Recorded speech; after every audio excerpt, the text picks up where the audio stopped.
দুইটা হিসাবে অবশ্যই আমি মনে করি যে আমি আগেও বলছি এখনও বলি আমার ছবি যদি পোস্টারে যা আছে আপনার হলে যা ঠিক তাই পাবে। এবং এইখানে যদি এই ধরনের ছবি যদি আগে কেউ বানায় থাকে বা সিনেমা যদি হয়ে থাকে আমি সিনেমা এটা আমি চ্যালেঞ্জ করবো, সিনেমা বানাবো না। আর সিনেমা দেখে যদি খারাপ বলে তারপর আমি বানাবো। কারণ কি আমার বিশ্বাস আমার আমার যতটুকু সব বেদার যতটুকু দরকার ছিল একটা হরর মুভি লাভ স্টোরি যতটুকু দরকার ছিল ঠিক এতটাই আমি এখানে মেলা দেখা নাই। আর এটা এই ছবিতে একটা মেসেজ আছে যে মেসেজটা প্রত্যেকটা ফ্যামিলি এবং এই মেসেজটা আপনার আমার সবার দরকার। এই মেসেজটা মানে এত সুন্দর একটা মেসেজ ছবিতে যা এই জমানায় এই সময়ে এই মেসেজটা অনেক বড় একটা দরকার। এটা ডেড বডি ছবিতে আপনারা পাবেন। গত রোজার ঈদে আমরা দেখি কতটুকু। একটা কথা বলি, ডেড বডি একটা অন্য একটা প্যাটার্নের মতো, কিল হিম ছিল আবার অন্য আরেকটা প্যাটার্নের, এবং যেখানে আমার সিজির গাছ প্রচুর ছিল কিল হিম, ডেড বডি তো আমার সিজির গাছ প্রচুর আছে। যেই টাইপের সিজি দিয়ে আমি কাজ করছি এত সিজি কোনো সিনেমা তো হয় না।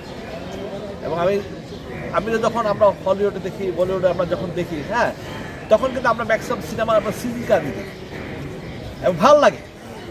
ঠিক ডেড বডিতে আমি ওই স্টাইলই চেষ্টা করছি সিজি দিয়ে কাজ করে এবং মানুষের ভিতরে হৃদয়ে কীভাবে ঢোকা যায় সেই চেষ্টাটাই আমি করছি।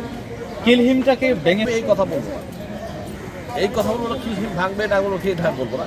কিল হিম আমার সন্তান, ডেড বডিও আমার সন্তান, দুইটাই আমার সন্তান, আলাদা। আমি আগেও বলি এই ছবি আমার জিনেরও না, এই ছবি আমার কোনো ভূতের ছবিও না, এটা আমার একটা আত্মার ছবি, এটা একটা হরর স্টাইলের ছবি, এটা একটা লাভ স্টোরি ছবি, এটা একটা অ্যাকশন ধরনের ছবি, যেটা আপনার আমার এই ছবিতে অনেক কিছু ফ্যামিলির কিছু মেসেজ এই ছবি দেখতে হবে। ভাই একটা ব্যাপার, সিনেপ্লেক্স বাড়তেছে আস্তে আস্তে, আমরা সিনেপ্লেক্সের দিকে আগে যাচ্ছি, আমরা ওদিকেই থাকি। সিনেমা হলে ছবি অনেক সিনেমা হল গোডাউন হয়ে গেছে, কমেডি সেন্টার হয়ে গেছে, ভেঙে মার্কেট করে ফেলছে।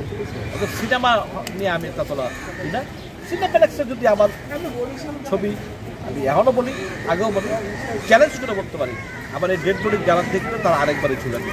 অনেকে বলছে যে ডেড বডি বাংলাদেশে অনেক দেশের সিনেমা রিলিজ হচ্ছে, এটা টোটাল একটা বন্ধ, এটা মিথ্যা কথা। হ্যাঁ 3-4টা দেশে হয়েছে, 3-4টা দেশে হয়েছে এবং 3-4টা দেশে অনেকে পৃথিবী বানায় ফেলায়। হ্যাঁ এটা সম্পূর্ণ একটা ভণ্ডার, একটা চাপা, এবং কয়েকটা 3-4-5টা দেশেই হয়েছে আমি মনে করেছি। 5টা দেশে ওইখানে শো কিনতে হয়, $US খরচ করে 5,000-6,000 দিয়ে একটা শো কিনতে হয়। হ্যাঁ এখানে একটা সিট থাকে প্রায় 300 সিট থাকে, $105,000 দিয়ে কিনতে হয়।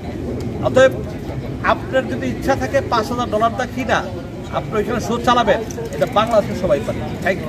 ইকবাল ভাই আরেকটা প্রশ্ন, ব্যাপারগুলোকে আপনি কিভাবে দেখেন? আমার পোস্টারে আমার সিনেমায় সম্পূর্ণ মিল পাবে। ওকে ভালো ভাই।